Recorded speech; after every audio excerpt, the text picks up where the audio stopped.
Ladies, non-binary persons, gentlemen, Shadrach, Meshach, and Abednego, the audio performance you are about to enjoy discusses casinos and gambling. We do not recommend with gambling you cannot afford to lose or that is needed to pay bills. If you have a gambling problem, contact your problem gambling hotline. If you do not know how to contact your problem gambling hotline, send an email to help@casinocombat.com. We will find that number for you and provide it to you.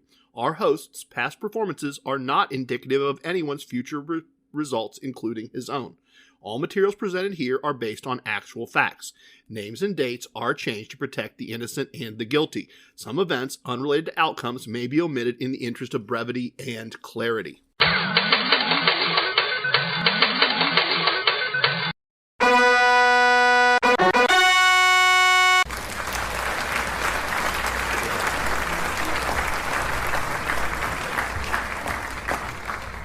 It's me, it's TRG, the Ramblin Gambler. 35 years, and my life is still trying to get up that great big hill of hope for a destination.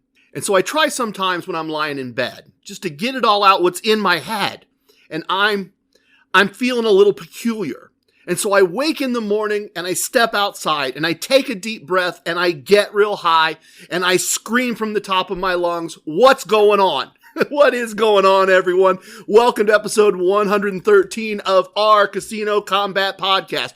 If this is your first time, your very first episode, you found us at a very interesting time in the timeline.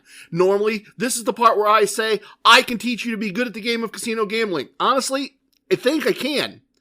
I actually think if you listen back through older episodes, I have. But in many ways, a part of this episode is going to explore how not to be good at the game of casino gambling. 35 years and my life is still trying to get up that great big hill of hope for a destination. Let's do a little squad news, and then I'll give you the battle plan for the episode. First up in squad news, we have a unique aligning of the planets, a celestial event. We had two people correctly determine the real-world name of my home casino, Casino 2, and join the Excelsior Brigade in the same day. I mean, honestly, within about 12 hours from each other. And on this fateful day, our first addition to the Excelsior Brigade was No Way Dude. No spelled with a K, of course. That's actually an edit of mine. That was followed up later in the day with the successful application by Gray Squirrel. Now, don't worry.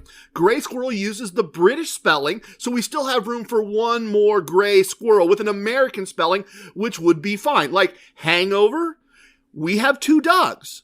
Hangover had two Dougs. We have two Dougs. We have Virginia Casino Player Doug and Pear Square Doug. So we can have two squirrels if we need to. We still have a squirrel opening if that comes up. Actually, we could probably add a red squirrel, a black squirrel, and a brown squirrel. So we could get really squirrely if needed. That fits. It's been a squirrely 2 weeks, actually. If you want more details about determining my home casino location, that was covered in episode 22. Boy, that was forever ago. I'll also mention that Inner Circle and Excelsior Brigade members, those who have correctly determined the real-world location and name of my home casino, get invited to live video virtual VIP lounge events, access to the recording of those events, as well as access to an email chain with dialogues about the contents of those events. Stuff I'm not ready to podcast yet. They're part of the test group, if you will, if they decide to participate in those live virtual video VIP lounge events. Boy, I'm not sure I said that the same way both times. So that's a big milestone for us as a squad, as a podcast group, as members of the Casino Combat Galaxy. We had two people join the Excelsior Brigade in the same day. Welcome to both of you. We are so glad to have you. Next up, I got a great email recently from Excelsior Brigade member Alabama Rebel that I really wanted to share all of this with all of you. I wanted you all to hear this. And it says, "Greetings, TRG. A recent segment you had, episode 96 maybe, went on about the importance of your casino persona." And he says, rings, belt buckle, vest, boots, and in the bigger picture, I'll interject there, whatever someone's casino persona might be. I am a big believer in totems, if you will. Things that you put on or things that you tell yourself or whatever it might be to put yourself in that winning mindset. Sorry, I got way off of AR's initial email there. But he continues, this is how you project yourself to the casino world, and it provided the needed mental state that was important to your success at casino gambling. That is true. I did say all of that. A recent event last week brought this back to my memory with positive proof that your podcasts have instilled a casino persona in me without me even realizing it. Per your teachings, know the concepts and wisdoms, have a proper bankroll, have your positive and negative exit points established, utilize an action plan, have all your decisions made before you get into the casino, etc., etc. As I parked my car at the Hollywood Casino in Tunica, I made sure I was mentally prepared with all that you had been teaching. I exited the car and walked to the entrance and noticed a casino patron sitting on a bench next to the door. She had been watching me as I walked up and towards her. As I approached her, she made eye contact with me and chuckled and said, "Hey, you look like you already won." Well done, Sensei. Alabama Renegade. Made my day, everybody. Absolutely made my day without a doubt. It is wonderful here that what I've discussed, other people can see in how we act and move. So big thanks to Excelsior Brigade member Alabama Renegade. Look, you start these things, and in my case, started it in a weird time in the world where we were all just a little stir crazy, and you think you have something to teach. And to get the feedback that people see that reflecting in their real life is truly a wonderful thing. And I am grateful, I am humbled, and I really appreciate the feedback. Really kind of arrived at a time where it helped me to hear it. That's for sure. Let's do the battle plan for the episode, and some of that intro at the beginning may make more sense. I have a couple of great segments for you today. I really do. Ideas that I'm excited about, a little bit terrified by in some ways. There's a lot going on here, but I am really, I think these are great segments, and I think you're going to be able to see things in a lot of different ways because of this. We're going to start with the strangest segment I do, a moment of concepts. Concepts spelled with a K, of course. I want to explore what it means to return to the mean. After that, we're going to have a moment of casino wisdom and explore one of my favorite wisdoms in a very, very different and somewhat intimidating and terrifying way. A way that has kind of shaken me to my foundations. We're going to look at this casino wisdom in a way that's going to show you this podcast may not have been what we thought it all was at all, in a very, very fascinating way. Finally, we are going to hang out in the recently renovated virtual VIP lounge. We are going to review 2 weeks of gambling and then the results for the month of April 2023. A month that started with a lot of fun in Vegas, as you heard in episode 112, as well as some less than perfect gambling outcomes. So we'll hear about the rest of the month and whether I could recover from that or not. Sometimes I open episodes with silliness or humor or admittedly bragging to grab your attention. Today's episode is 100% on point for each segment, including the results. Honestly, T-Rex, pull this. If you think this is horrible, just pull it. But honestly, it's all right there. I've been at this 35 years, and my life is still trying to get to my destination. Continual success at living a casino lifestyle while making a profit. Certainly, our Moment of Koncepts segment and our Moment of Casino Wisdoms segment are me just trying to get it all out what's in my head. It's been 2 weeks of me feeling a little peculiar, and to be clear, I've had multiple moments of screaming at the top of my lungs, what's going on? This should be an episode of Revelations. Let's get started. You're traveling through another dimension. A dimension not only of sight and sound, but of mind. Thing means nothing. What? A journey into a wondrous land whose boundaries are that of imagination. Nothing means nothing, oh yeah, as the great man said. A Moment of Koncepts segments are intended to make us think, ponder, examine complex ideas in complicated ways. It's supposed to take multiple wisdoms and multiple core concepts and throw them in a blender. And I'm going to have multiple wisdoms for you here, I suspect. But one of the core concepts is playing games with a very small house advantage, which means these games are basically coin tosses. And so I'm going to jump off from there. And the big question today, one that's been on my mind a great deal, is what does it mean to return to the mean? The mean is a statistical term. Let me define it for you. Return to the mean is a concept derived from statistics and refers to the tendency of a variable which has experienced an extreme value in one direction to move back toward its average or mean value over time. It's also known as regression to the mean, right? So this is saying a lot of random events, if they go one way or another, are going to come back to what they statistically should be over a lot of tries. And in various fields such as sports, finance, and natural phenomena, the concept suggests that extreme events or outliers are often followed by less extreme or more typical outcomes. This phenomena occurs due to the inherent randomness, fluctuation, or temporary influences that can affect data points, causing them to deviate from the average. Over the time, these influences tend to even out, leading the variable to revert or return close to its mean value, which would be its expected value. For example, consider a basketball player who has a remarkable scoring spree and achieves exceptionally high scores in a few games. Due to regression to the mean, it is expected that the player's scoring performance will eventually come back to their average level in subsequent games. This does not mean that the player's skill has necessarily deteriorated, but rather that the extreme performance was influenced by factors like luck, we are going to talk about that in a minute, or favorable circumstances that are unlikely to persist consistently. Regression to the mean is an important concept in understanding statistical trends, making predictions, or interpreting data correctly. It helps to guard against overestimating or underestimating the significance of unusual events, as well as recognizing the natural variability and tendency of data to revert to its long-term average. Okay, that's a lot. That actually sounds like something my algorithm friend, All Rhythm and Glory, would say. Glory would say that. In fact, maybe I should have had the actress come in and have Glory say that. Maybe that would have been fun.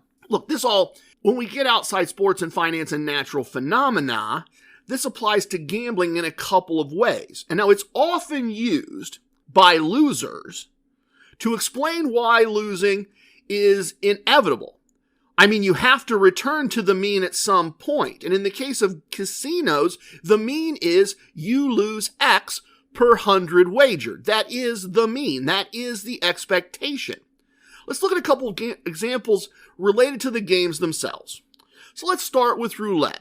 On most roulette wheels, you have some black spots, some red spots, and 1, 2, or 3 green spots. So, with black or red, you are expected to win 47.3% of the time. With green, you are expected to win 5.26% of the time.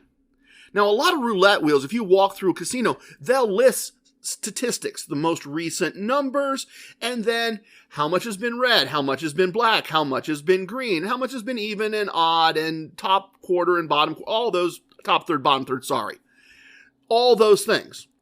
And if you walk around, you'll see that the red, black, and green, minus the decimal points, come very close to that numbers. Over time, unless the wheel is warped, the results are going to return to the mean. That's what it means. Over time, you might have 6, 7, 8, 9, 10 black drops in a row, or red, or quite frankly, green. But if you make the assumption at that point that it's going to be a lot more of it coming up black, or you go, no, there's got to be a lot more of it coming up red. No. The next one's still random. The next one still could be anything red, black, or green.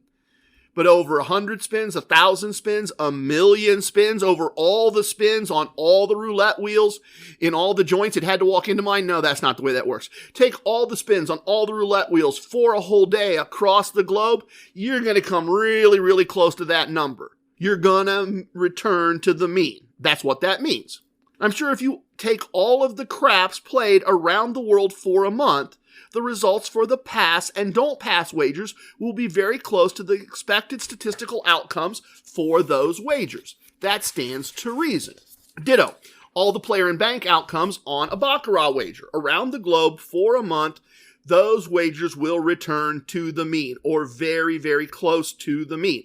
Blackjack is a bit more difficult to conceptualize. In the abstract, it's easy. have a computer play 1,000,000 hands of perfect basic strategy and review the results, and I expect the results will return to the mean, which is they will be very close to the expected outcome. Assume a strict 1-unit bet. The player will lose the correct amount per 100 wagered for the specific rules the simulation is using. But that isn't the real world. In the real world, many players don't play basic strategy at all. Or many do until they don't, and then they kind of make it up because they're uncomfortable with it. People also make mistakes. I've been told that those errors in basic strategy, intended or unintended, but because of those errors, the average blackjack table in North America has a household that's called house space hold, not household one word. The money the house keeps, a house keep, if you will. Oh, that could be a small fortress. So the amount of the money that the house has after the game has been played, money won, not the house advantage, but it's about $4 per 100. It should be, the mean would be 40 cents per 100 approximately depending on the rules. But because of the lack of basic strategy played, because of player randomness, the house actually does much better at blackjack. So I will accept that the statistical mean for basic strategy is accomplished by a computer. An individual player, yes. Players in general, no, we know that's not true. So viewed that way, returning to the mean means the house always wins. You can't win. Returning to the mean means you can't win. That's upsetting, but let's come back to that.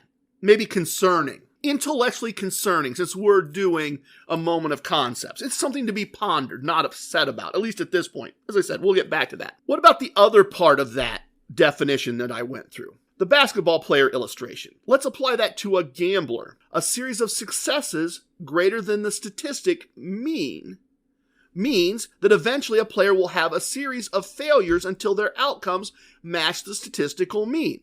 Which is to say, eventually a player must lose until their previous wins are gone and they have lost the amount the statistical mean requires them to lose. It's inevitable. They can't, it's gonna happen, right? That's the logic of people who lose, is that they build casinos on profits and profits come from the house advantage and every player must eventually return to the mean. Wow. Yuck. Statistics are mean when we look at what it means to return to the mean. You can't win. Now imagine having that thought in your head after winning for months on end and then going on a losing streak on vacation, because I just went through that. Freaked out? Worried? Thinking that perhaps I've been wrong all along? That's fair. I've had that thought. Had it a couple of times, more than a couple of times, and I'm not sure why the notes say a couple of times. Had it more than a couple of times this month. It's often said that statistics don't lie, but liars use statistics. If this is the case as it relates to gambling and returning to the mean, I'm sure statistics don't lie, but I'd be lying, I'd be lying if I said, but not a lion. I'd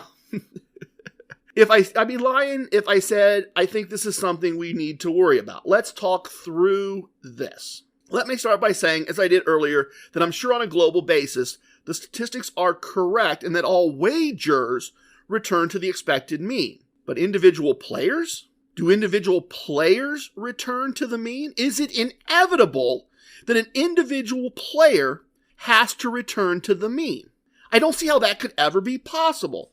Let's look at some examples. Player walks into a casino, never been to a casino before, plays one spin of roulette, and win or lose, never gambles again. Ever. Never does it. How does that player return to the mean? I mean, think about it. Suppose somebody walks in on their 21st birthday, buys a beer, puts $100 down on black. Black comes up on roulette. They've doubled their money and they walk away and they never go to a casino again. How could that player ever return to the mean, which is they should only win that bet 47 whatever I told you when I started this segment. Something would need to make them, compel them, force them to make additional wagers until they'd lost the appropriate amount to return to the mean. And I don't think that's going to happen. Or a player lost a lot for years, and then they learned how to play well and started winning. Are they by definition going to keep winning, but only until they've won enough to return to the mean and make up for all that losing? How does the mean know when the players won enough to make up for those losses?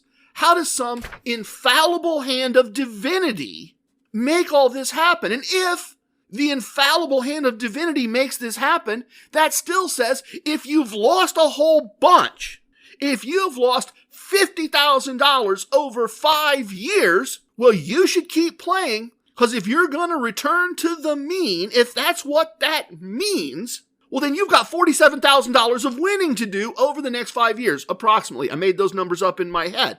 But the idea is if you're only supposed to lose 40 cents per 100, then you've lost way more than you should, and it's no fault of yours. It's not because you had poor strategy, poor money management, didn't have a wagering system. It's not that you didn't have positive exit points, negative exit points. It's not any of those things. It's just statistics. So in that case, don't change anything. Doesn't matter. Just go do the same thing over again, and you should win a high percentage of... See, it doesn't work. It doesn't work. There's no way that could be true. At least I can't figure it out. If you're listening to this and going, no, TRG, you're missing the statistical quantum variation fluctuation coefficient that goes at the end of the okay. Tell me. Email trg@casinocombat.com, spell combat with a K. Tell me what I'm missing, because I don't see how that's going to happen. Or take myself. Now, I'm pretty sure, despite losses when I was younger, because back then gambling was once every few years, so despite losses when I was younger and some immediately recent losses, I'm really sure, like statistical, like numbers in spreadsheets and books, sure that over my lifetime I've won a great deal more than I've lost. Knock on wood, but what if I'm in a car accident or develop an illness that puts me in the hospital and I am suddenly, against doctor's orders, what? I'm going to demand in the hospital bed after the car accident on my deathbed? I'm just going to demand that I be taken to the casino to gamble, and I will be compelled to play until I've lost enough to return to the mean? Is that what it means? I mean, if statistics prove I as a player must return to the mean, that has to mean that I will keep gambling until that happens. That doesn't make any sense. That's not possible. Nothing is going to compel me. If I decide today, let's take the extreme here. I hadn't thought about that. Let's take the extreme here. I call my state's number and I ban myself from gambling in my state. And then I call all the big brands, right? I call all the big brands and I ban myself. That means they're going to charge me with trespassing the soon as they facial ID me and know who I am. They're going to charge me with trespassing and kick me out of the building because I told them to. I literally, can't get in a casino to play blackjack, but I'm still going to return to the mean? How would I do that? How do I return to the blackjack mean if I've banned myself from playing blackjack basically anywhere? Can't happen. So it can't mean that I have to return to the mean just because of statistics. It can't. Allow me to suggest some other reasons a player is not required by statistics to return to the mean. For a player, all this math implies a consistent wager amount. Now, some people play that way. The pejorative term ploppy is often applied to them, particularly in advantage play blackjack circles. I've told you since episode 1, you can't win over time making the same wager on repeat. At most, you can hope to exit the world, the table, the building, right? You're going to return to the mean, in theory, I guess. But the best you could do over infinite time as an infinite player, if you're only going to do 1 unit at a time, is be 1 unit ahead or 1 unit behind. I think that's the big flaw I've been illustrating in the idea that not a wager, but a player must return to the mean. A player can make wagers with a range of amounts. If we go back to the basketball player, the basketball player can't say, if I make this shot, I get 6 points. Now, if I make this shot, I get 2 points. The rules of the game are fixed. The only way to record more points is to score more baskets. Or you can be beyond the 3-point line or within the 3-point line, but you can't make it worth 10 points by anything you do. A basket is a basket. But in gambling, a player can decide how much they will win if they win this bet. A player can return to the mean in terms of wagers won or lost. The player can bet on black and the ball can land there, the statistically correct 47.34% of the time. But if the player increases their bets after a loss or a series of losses and lowers their bet after a win, they can win, not lose money, despite the fact that the wheel has performed to the mean statistically. Clearly, if the wagers are not consistent, then returning to the mean doesn't mean the player loses. The idea, the wheel can perform to the mean. The blackjack results can perform to the mean in terms of amount that should be lost, hands that should be lost and won. But because the player is not compelled to make the same wager every time, the player can still record victories financially consistently because they control a variable that an athlete does not control. Which brings us to the other thing that players control, and the math does not. The player decides when to play and when to leave. Casino Wisdom number 47 teaches us that the house's biggest advantage is infinite time and infinite money. Over infinite time, the mean may be inevitable. That keeps the casino open for us to use.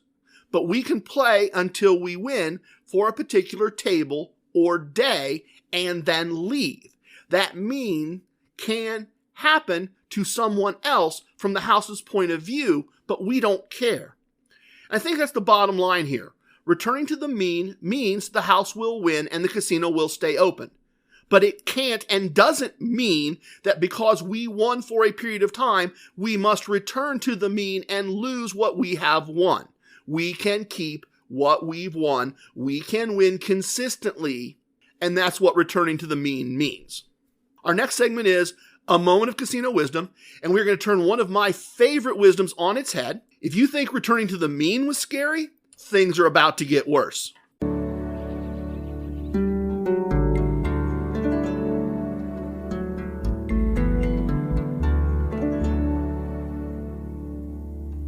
The casino wisdom I want to discuss today is wisdom number 58. Luck is the intersection of opportunity and preparation. A Roman general said it originally, in Latin I assume, and it's been repeated in various ways by various people in various languages ever since. The idea is sound, and one that I've always considered to be true, that luck isn't really a thing. That I'm not lucky, I'm just prepared. And I leave when there isn't an opportunity, and I involve myself when there is an opportunity, and because I'm prepared, I achieve success. Having said that, ongoing argument. Mrs. TRG thinks I'm lucky, and that some people are just lucky, and by extension that she is not, as it regards to playing blackjack at least. Obviously very lucky that she met me. How could that not be lucky? I'm lucky she doesn't listen to these episodes very often. I always ignored it when she said she thought I was just luckier than other people. So I'm playing in high limit. This has been a couple months ago now. This has been a gestating, evolving experience that's led us to this led us to this segment of this episode. So I'm with one of my favorite dealers. I'm playing in high limit. So I'm playing with El Tigre. He's a great dealer. Known him probably 12 years now, something like that. And it's a tough shoe. It's a really tough shoe. And we come out on the other side and we're shuffling the cards. And he kind of looks at me and he says, "There's not a lot of people that could do what you just did." And I said, "What do you mean?" He goes, "That was horrible. And you kept regrouping and pulling chips from this pile and this pile. And you kept rethinking things. And you didn't get angry because it went bad and put all your chips in. And how did you finish?" And I said, "Well, I'm up one chip." He goes, "Well, that's amazing. Most people couldn't have survived that, let alone be up one chip after what we just went through." He goes, "And some people are just lucky." I said, "Oh, no. Look, luck's just preparation and opportunity. I'm not lucky. I could just as easily have lost that as won it." I said, "It's just a matter now. I'm prepared. I just need an opportunity." And he goes, No. Some people are just luckier than others." And now that makes me think, right? Because he's been doing this a minimum 40 hours a week for 12 years. And at best, currently, I'm doing it 10, 12 a week. He's doing 40 a week. He's been doing it for 12 years. He has a lot more experience with the game. He has a lot more time on the game. He's seen a lot more players play than I've seen play. And he's telling me that some players are lucky and some players are not. And now over the next few weeks, he'd be my dealer at various points and things would happen and he'd go, "See, You were lucky. And that's really bothered me. So here's a horrible thing to feel bad about, right? What if I'm lucky? That's what's been in my brain. That's what's in my head. What if luck is real? What if some people are just lucky? What if I am lucky? And I've been telling all of you that winning is not a matter of luck. It's a matter of preparation and opportunity. What if that's true? Big picture, what if I was just lucky for a while after what I've been going through and I'm not lucky now? That somehow ignored the fact that he said more people couldn't have navigated that shoe. But what if my skill is just trusting my luck to occur eventually? What if I'm a fraud because I'm lucky? What if I've not been telling you the truth? And then what if my luck is gone? So that has been in my brain for a while now. And then I came across an article from Inc. magazine titled, "Understanding the 4 Types of Luck Will Make You Instantly Luckier." And then the subtitle is, "Luck Isn't About Blind Chance," and so now I disagree. "It's influenced by behavior and mindset too, and those you can control." Luck, mindset. That sounded like something I needed to read, right? I'm all over this article now because I had this conversation with L.T. Gray several weeks prior. It turns out there was a book written in 1978 called Chase, Chance, and Creativity, The Lucky Art of Nobility. 1978. I missed that one in high school. We are in the process of getting that book added to the TRG Recommends section of the Casino Combat website. So if you want a copy of that book, we've done all the research for you. We figured out how you can get it. We've added that link right there. So 1978, somehow I missed this book while I was in high school. And if you believe the author, based on the summary in Inc. magazine, there are 4 kinds of luck. Blind luck, which is just random chance, and you can't really do anything about it. What I have always meant when I said I didn't believe in luck. That's blind luck. The next type of luck is luck from motion, and it's much more under our control, per the article. This type of luck occurs when you're creating motion and collisions through hustle and energy. That's casino combat. I mean, what is casino combat if it is not motion and collisions created through hustle and energy in a casino? That's casino combat. This is casino wisdom number 11. You can't win the car from the couch. You have to be in motion and hustling and aware they're giving away the car and that you've got entries to have a chance to win the car. The next kind of luck from awareness. If you have awareness, you can spot luck from a mile away, the author claims. I don't know about a mile away. I can't see a mile. Maybe I get drones. Maybe there are luck drones. Okay. Through some combination of openness, curiosity, optimism, and experience. Openness, curiosity, optimism, and experience. You're more likely to recognize luck when it appears. Cultivating these traits, therefore, will make you luckier. Oh my goodness! Openness, curiosity. You had to be open to the idea that you could win. You had to be curious. Do you know how many times I tell people what I do and they're not curious enough to ask how? Optimism, have a winning mindset or don't gamble. That's one of our wisdoms. And experience. And we've talked a little bit about that recently. But what are some of our other casino wisdoms? Always play your free play, free bet, lottery ticket, says the Book of Casino Wisdom. But really, I was curious about gambling. I was optimistic that I could find a way to win. I was open to trying new things, and I gained a lot of experience over the years. I put all of that into my life and eventually into our podcast, Luck from Awareness. Who knew? Fourth type of luck is luck from uniqueness, per the author. This type of luck favors those with a distinctive, if not eccentric, hobby, personal lifestyle, and motor behaviors. And I'll confess, I don't know what a motor behavior is. But this is an idea that Steve Jobs understood well. In a 1982 talk, the Apple founder advised those looking to increase their intelligence and success to cultivate weird hobbies and unusual interests. Casinos are a unique interest. Being a professional gambler is a strange hobby. It is an eccentric lifestyle to live a casino lifestyle. Let's be honest. The vest, the rings, the boots, or whatever your totems are, Those are certainly distinctive items. The article continues by saying, the point isn't that psychedelics or polyamory specifically makes you luckier. It's that offering the world an unusual combination of skills, experiences, and interests makes you more likely to stand out and attract opportunities. Uniqueness doesn't just make you interesting, it will make you luckier. Their words, not mine, emphasis mine.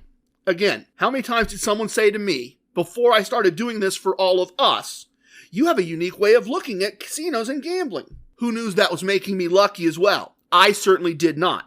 Now, I'll be honest and say that I remember the 70s, and there were a lot of weird and unbelievable books being written, certainly in hindsight, unbelievable. I mean, Inc. is a reputable publication, but they need clicks like everyone else.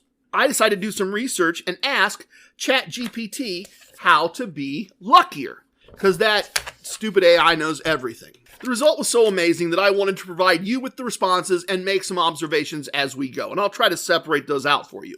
ChatGPT said, luck is often regarded as random and unpredictable phenomena, not something that can be acquired or controlled directly.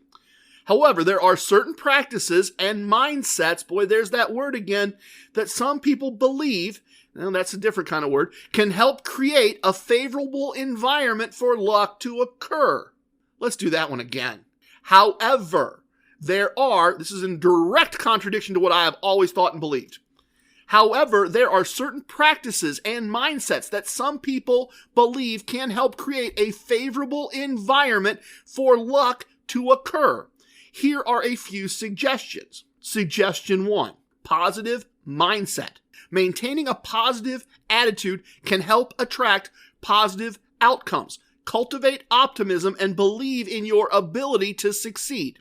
My thought, how many times have we talked about having a winning mindset?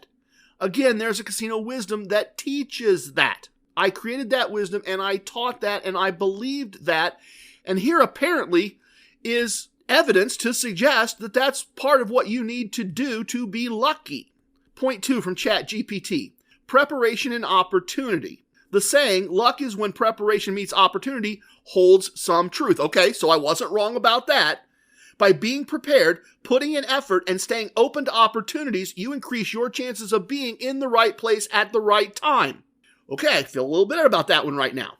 Persistence and resilience. Point 3. Keep trying even if in the face of setbacks. Sometimes luck comes after multiple attempts, and being persistent can increase the probability of encountering a lucky break. Be honest, I could have said that. All the things I've taught about bankroll calculations and money management fit well right here. All the meta martingale fits right here. Playing for the month, not the table or the day, fits right here in point 3 of ChatGPT's version of how to be lucky. Point 4, take calculated risks. While luck involves chance, it's important to take calculated risks. Educate yourself about the activities you engage in. Make informed decisions. And take calculated chances when appropriate. To which I say, make wagers with the smallest possible house advantage. Have a bankroll of money appropriate to the wagers you are going to make. Episodes 1, 2, 3, and 7. Something like that. Item 5. Networking and connections. Building a strong network and maintaining positive relationships with others can open doors to new opportunities and increase the likelihood of fortunate outcomes. Have allies teaches the Casino Combat Book of Casino Wisdom, followed by the casino employees are not your employees, they are your coworkers. I might add to that, build a squad that has your back and shares knowledge and information to make everybody better. Point 6. Stay aware and seize opportunities. Be observant and stay aware of your surroundings. Sometimes luck manifests as unexpected opportunities that may pass if you are not attentive. Casino Wisdom number 73. Have fun, but pay attention to the details.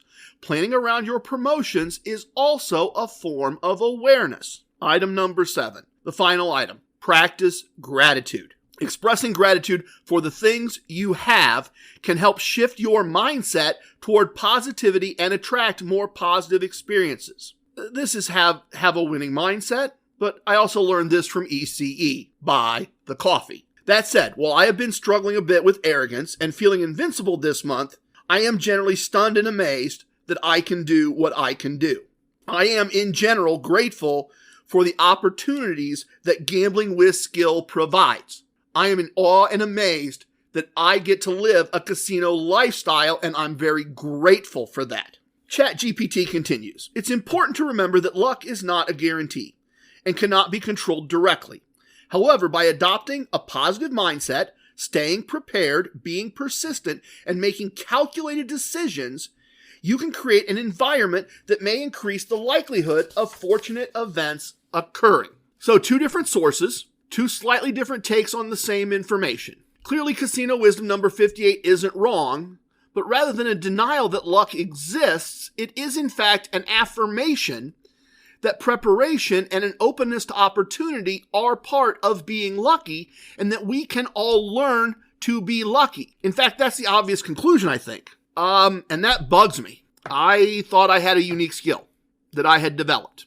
It turns out that all I had done was learn the hard way to be lucky, something I could have learned from a book before I was old enough to drive. It turns out this entire podcast, folks, this entire podcast has been about teaching all of you how to be lucky at the game of casino gambling. Now, you have to be skilled and you have to be prepared, but I just figured out how to be, apparently, our Casino Combat podcast has been me sharing with you what I learned to be lucky in a casino.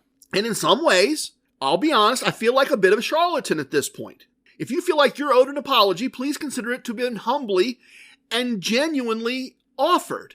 I didn't tell you at the beginning I was putting you on a course to luck. But that is a valid interpretation. Rebut this. If you think you can rebut this, I'm open to it, because this has got me in a spin. If you think you can take the opposite point of view, please pull out your phone, put an app on it to do a voice record the rebuttal, email it to me, trg@casinocombat.com. I'll put it on. We'll all have the conversation. But there is a conclusion here that says this podcast is a series of lessons on how to be lucky in a casino. And I don't know how I feel about that. But that is, in my mind, in my opinion, a valid interpretation of what I've taught you. I figured out how to be lucky in a casino, and I have now taught all of you how to be lucky in a casino. And now all you have to do is sharpen the skills and experiences necessary to have that luck. That could have been a Moment of Koncepts segment too, I guess. Our final segment is a trip to the virtual VIP lounge to make some observations about a couple of weeks of gambling and to review the results for the month. A little bit of the bubbly. Our lounge is open. Welcome to the most must-listen-to segment in casino gambling podcasting, the virtual VIP lounge, where we have the best virtual everything virtually all the time. Make a plate, pour yourself something. The artisanal sparkling water is particularly good on the rocks today. If you can, press pause, pour yourself something in real life, and join me in a drink. I am having said sparkling water today. Gotta stay clear-headed. Take on the world later today. When you're an adult, it's not a cliche. It's the truth. Let's start with some observations from a couple of weeks of gambling locally. As always, I picked up a couple of handbags, some flatware, free bet, food comps, etc., etc. And I'll get to some serious items in a minute, but let me do a couple of fun ones first. First day back in my local casino, first day back from Vegas. I'm playing bubble craps, and 2 other players are also at the other 2 parts of the game, and they're angry, and they're complaining loudly. They can't win. They're commiserating. See? I told you. It's just establish a point, 2 numbers thrown, then Big Red shows up and wipes us out. Wow, that's horrible. Think they establish a point, so a number is rolled. They establish a point. They make their bets. A couple numbers are rolled, and there's a Big Red, and they lose. If only there was a bet you could make to take advantage of a consistent point, 2 numbers, and then Big Red. If only there was a system for that. Oh wait, that's exactly what TRG Floor played on the Don't Pass line takes advantage of, right? We'll make money all day with TRG4 if the thing they say always happens to us. I'll take that all the time. Quite frankly, only 2 rolls, thank you. That's nice and quick. I tried to buy the coffee. Tried to tell them about the podcast episode where I discussed what I do. They were not interested. They were much more interested in explaining why the game could not be beat because it was always 0.2 numbers and big red. Not sure what else I could have done. Really not. The other fun thing that happened, or the informative, maybe this was more informative than fun. I was looking for a seat at a blackjack table while the casino was busy with people getting ready to go to a basketball game. Our casino wisdoms teach us to have allies. As I'm walking up to the table, a dealer catches my eye and gives me a quick shake of the head. An ally telling me I don't want to play at this table. I move on. I don't find anything and start to circle back around as two gentlemen loudly exit the table. The dealer nods his head yes. The problem he was steering away from me was gone. That's having allies. That's nice when that happens. When people know you and are trying to protect you from things you can't know. It's why we have that particular casino wisdom. All right, the more serious stuff. And this is going to get a little complex and a little bit into me giving you opinions, not facts. First observation occurs outside the casino. And it is a lesson I need to share with all of you, I think. We arrived back home from Vegas 2 days before tax day in the United States. This wasn't a surprise. My tax preparer and I had discussed before I left that I have a strange return with self-employment income, podcast revenue, podcast expenses, gambling income, gambling expenses. Then I was going to get home and need to wire money to pay the taxes, etc. Knew it going in, not a big deal. Thought I'd prepared well, but here's where things get tricky in a strange way that only gamblers have to deal with. I've said repeatedly that when you win, you should put money aside against future losses and to pay your taxes. I do that. And when I need to offset those losses, when those losses occur in the future, I take money from two envelopes, the envelope with winnings and the envelope with tax money. And the logic is pretty simple. It works the same way. The logic's pretty simple, and it works the same way if you're using bank accounts, not safes. And here's an example. If you win $100 and set aside $25 for taxes and put the rest in an envelope to offset future losses, winnings to offset future losses, and then you lose $100 and you need it back to keep playing, that's the loss you anticipated. You no longer owe the taxes since you no longer won the money. And you can just take out $100. That all works great. But what if you won the money in December and lost the money in January? Now you can't do that. You won $100 in December, you owe $25 in taxes. The government still needs to pay on your winnings for the year. So you can only take out $75. You can only take from the winnings envelope. You can't take out of the taxes envelope.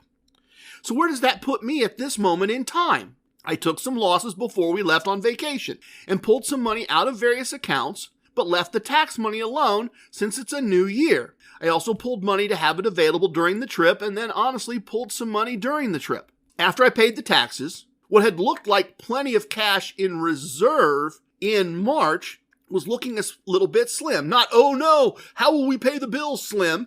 Not our personal accounts, but enough to suddenly be a bit more bankroll aware when in the casino.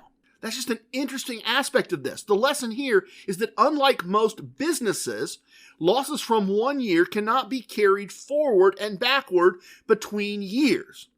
At least not in any way my tax person could find. If you know a different way, if you are a tax accountant, please reach out. I'd like to understand this better than I understand it if I understand it wrong. Because it's kind of a weird sticking point when you put all this money aside to pay your taxes, you pay your taxes and you just lost a big chunk of what you won in the previous year. Now I'm expecting to win it back. I'm expecting to fix this. But if there's a way to do it differently, it sure would be nice to know. So back to the casino piece. That's a casino piece, but it's outside the casino. I go back to my local casino after being in Vegas, and it was like getting back to work after vacation. It was like, okay, yeah, I know what to expect. I know what the table rules are going to be. I know how everything works here. I know that what I do works here. And I was looking forward to getting things back on track, getting focused. And it was easy the first day. I did the Meta Martingale to Tier 2 3 different times and won almost half of what I'd lost in Las Vegas. I was back on track. I was going to easily get even and then start working on the expenses. And that lasted one day. The rest of the month was a series of small wins and Tier 3 losses that wiped out the previous wins. I'll give you the number in a minute.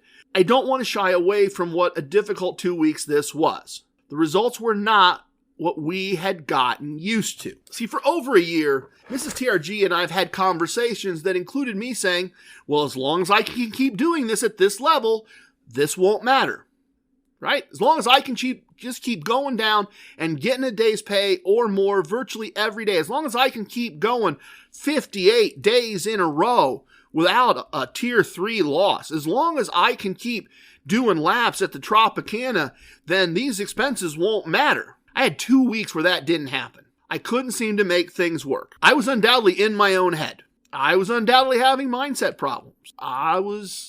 Look, it was an issue. And the bigger issue is, when you're the coach, who coaches you when things don't go well? I'm trying to coach myself, right? I'm trying to look at things objectively and tell myself what I'd tell all of you in the same situation. Mrs. TRG, to her credit, did some of that coaching. We had several conversations. We had multiple conversations. We hadn't even had a conversation where I said, I know, you told me, you're right, I agree, I'm doing it, I'm trying to do it. You telling me that I need to do it, and me telling you I agree, and then me telling me I need to do it. Okay, we're agreeing. I'm doing my best. I try to be as unbuttoned down and emotionally invested in this as I can be to give you a real sense of it. I was in a real spin. I did a lot of soul searching as to why what had been so easy suddenly was so hard. If any particular listener had the 2 weeks I'd had after the week in Vegas, they would be convinced I'm full of it, and I wouldn't blame them. Things reached the point where I finally took my own advice. I skipped a couple of days, didn't go to work, picked up some comps on kind of the last weekend of the month, did one little small tier 1 buy-in, recorded a very small win, and let the month be the mess the month had been, and started over the next month. All right, let's go over the results for the month as we always do, but not as we always do. Usually I'm telling you at this point, I'm not bragging or boasting. No one is going to accuse me of those things this episode, unless when someone thinks I'm bragging about surviving this, which I most certainly am not. One of the core concepts is to play for the month, not to play for the table or the day. I believe in looking back at each month to determine what can be learned from the results. I believe that all of you deserve to hear real outcomes. So after each month, I reduce all my results to the if I earned $1 a day scale. I talk through those things with all of you and then do a blog post on the website so you can review things in detail if you would like. Let's see what things look like, but then let me also tell you this. I am normally highly confident in the numbers I give you. Highly confident. I find that when I go back through the records, we generally have recorded things with what I like to consider to be about 98% accuracy. And then of the other 2%, I generally am sure that I have fixed more than 90% of that. And let me tell you what I mean there by fixed. Every once in a while, there will be something entered as blackjack play, and it will be a negative $14.18. And then the description will be fun slot machine. Too bad it didn't work out. Well, I don't know of any way, unless you're playing penny blackjack, to lose blackjack in that amount. And then the comment tells me that that was a slot machine, and I correct it from blackjack to slot. Or it will say gift, and then I will look, and it will say drinks and tips, and it will be a negative number. So obviously that is not a gift. Obviously that was an expense. Those little things happen. I am not highly confident in these numbers going through them. I'm not sure that if we ran the tape of Las Vegas that we would not find either expenses that had been over-entered or under-entered, tips to someone that got missed, and that's not like me, a slot machine that someone drunkenly misentered, or flat out forgot. These numbers are not as good, or as good's the wrong word. These are not good numbers. I'm not burying that lead. These are not good numbers. You are going to hear about losing. Maybe we can find some bright spots when we talk through it together. But accurate. These numbers are not to the same level of accuracy, in my opinion, as numbers I've previously given you. They do not nothing jumps out at me as drastically wrong or omitted. The hotel comps are here, the airfare expenses are here, the car rental expenses are here, but around the edges there are probably some mistakes. There are probably some expenses that are underreported. There may even be, I hope not, but there may even be some losses that are underreported. So let's dig in. Let's get started. Let's be a happy warrior about this. This is all going to go up on the website as it always does. We're not going to run from this. We're not going to hide from this. We're going to tell you just exactly as it is. And we're going to tell it to you as if I earned $1 a day. And that's important because it tells you what these numbers would mean in your life. I suspect these numbers would freak a lot of you out. Trust me when I tell you it freaked my wife out. Table games. We lost $10.40 rounded up 45 cents. $10.45. So left Vegas, minus $7? 7 days? Yeah, minus $7-ish, and lost another over 3 days' pay in the time that I was back. We played 186 blackjack tables, 74 winning, 112 losing. Lost a lot of money playing blackjack, and this is one of those numbers that is, when you look at it on the website, it's a little weird. Because I suspect there's some baccarat here. I suspect there's some pie gow in here. There's more losses at tables than the losses at blackjack. So there's maybe some free bet or something. This is a little wonky. The table number is right. I've gone back through that. But blackjack was clearly not good. Blackjack, clearly a hot mess. Bubble craps, though. This could have been a hot mess. This could have been a complete disaster because halfway through the month, I decided to double my unit size on bubble craps. Stupid thing to do. The kind of thing a drunk guy who thinks he's unbeatable does. 9 winning bubble craps, 16 bubble craps tables total.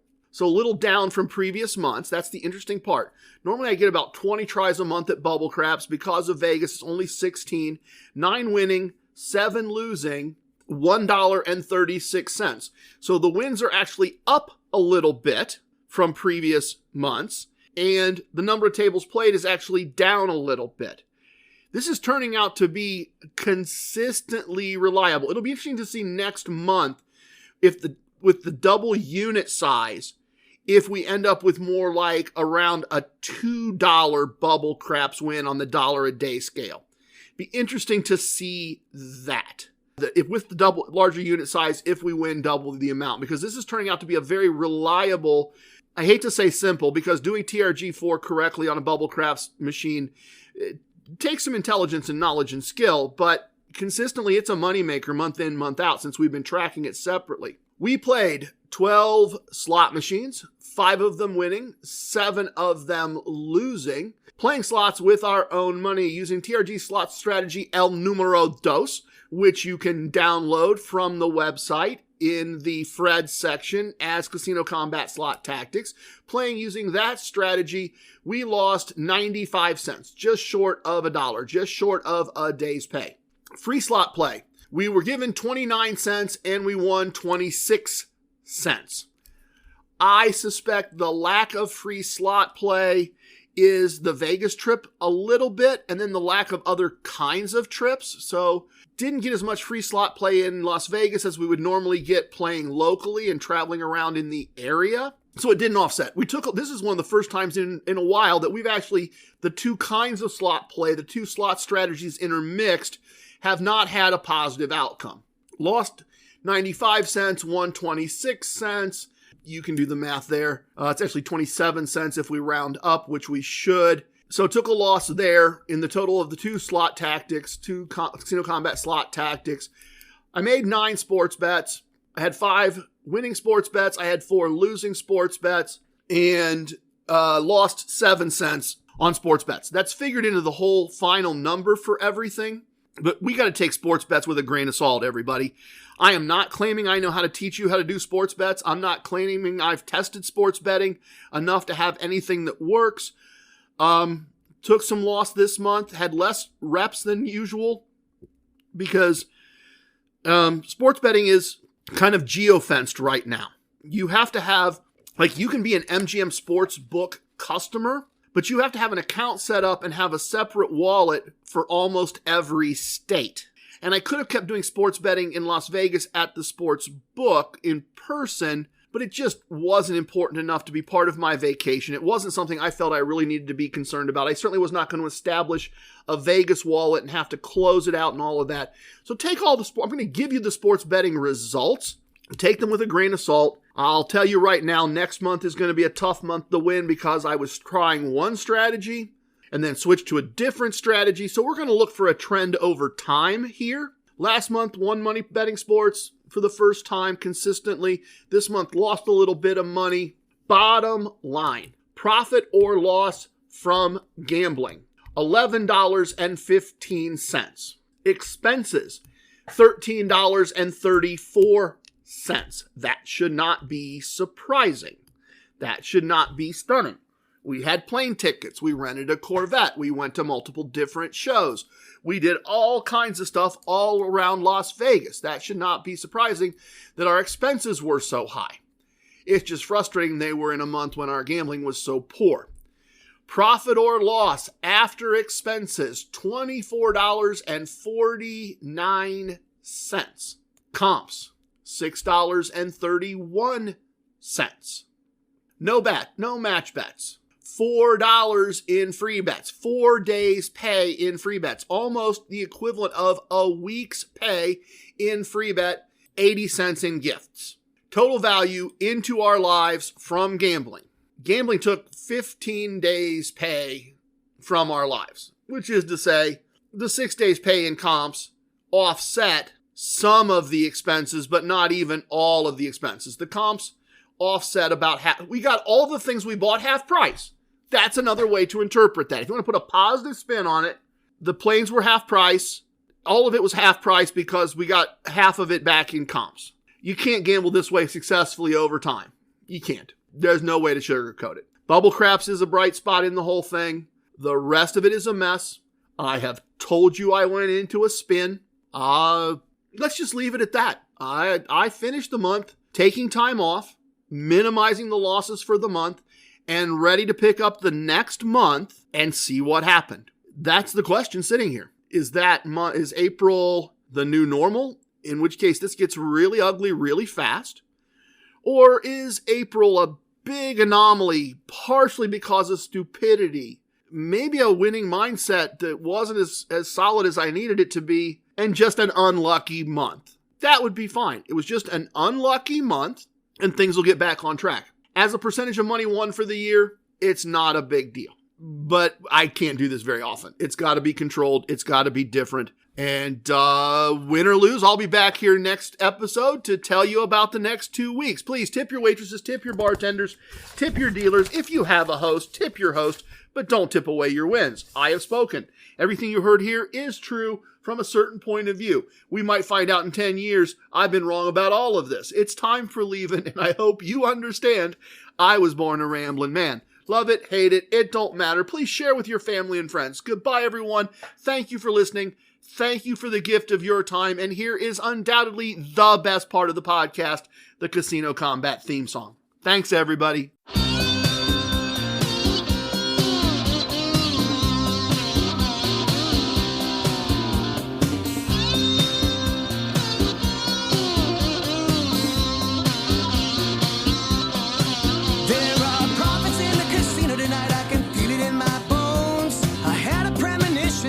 You should probably play alone. I know the house has that advantage, but that's part of the thrill. If we follow the core concepts, the chips begin to spill.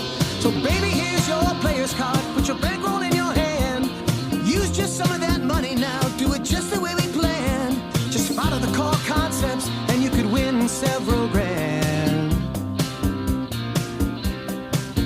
Well, it's good if it goes down like that. Don't have to play to lose. It's gambling as a business, the Casino Combat Blues. Casino Combat Blues. The dealers and the pit bosses, the security and the law, the winning and the losing and the tricks nobody saw. No matter if it's blackjack, roulette or craps, you gotta carry defense, cause you always carry cash. There's lots of shady characters, lots of dirty deals. Everybody has an alias, cause that's more fun we feel. It's the lure of winning money, it's got a very strong appeal. hill.